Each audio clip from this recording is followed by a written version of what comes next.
നമസ്കാരം, ന്യൂസ് ക്യാപ്സ്യൂളിലേക്ക് സ്വാഗതം.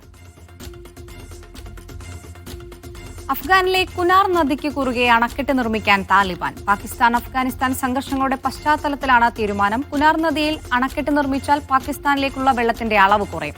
ഇന്ത്യയുടെ സിന്ധു നദീജല കരാർ പിൻവലിച്ചതിന് സമാനമായാണ് തീരുമാനം.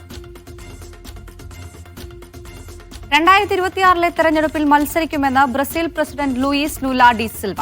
മത്സരിക്കുകയാണെങ്കിൽ ഇത് 4ാം തവണയാണ് സിൽവ ജനവിധി തേടുക. കടുത്ത ആരോഗ്യ പ്രശ്നങ്ങൾ നേരിടുന്നതിനിടയിലാണ് സിൽവ വീണ്ടും തെരഞ്ഞെടുപ്പിന് ഒരുങ്ങുന്നത്.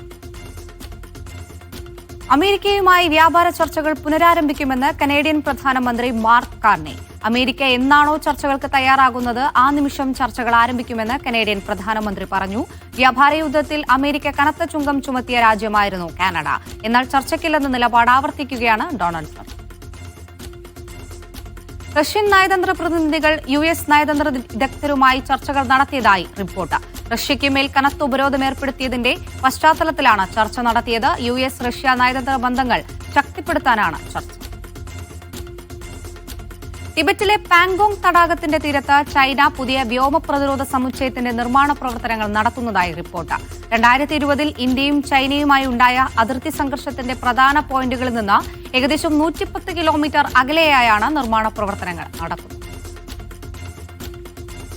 US പ്രസിഡന്റ് ഡൊണാൾഡ് ട്രംപ് ഉത്തര കൊറിയൻ പ്രസിഡന്റ് ഷീ ജിൻപിങ്ങുമായി ഒക്ടോബർ 30 കൂടിക്കാഴ്ച നടത്തും.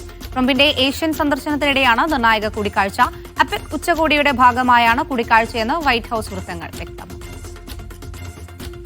രാജ്യവ്യാപക പണിമുടക്കുകളുടെ ഭാഗമായി ആയിരക്കണക്കിന് ആളുകൾ ന്യൂസിലാൻഡിലെ തെരുവുകളിൽ മാർച്ച് നടത്തി. ശമ്പളത്തെയും തൊഴിലില്ലായ്മയും തുടർന്നാണ് നിരവധി മേഖലകളിൽ നിന്നുള്ള തൊഴിലാളികൾ പ്രതിഷേധിച്ചത്. 4 പതിറ്റാണ്ടിനിടയിലെ രാജ്യത്തെ ഏറ്റവും വലിയ തൊഴിൽ സമരമായി ഇതിനെ കണക്കാക്കി.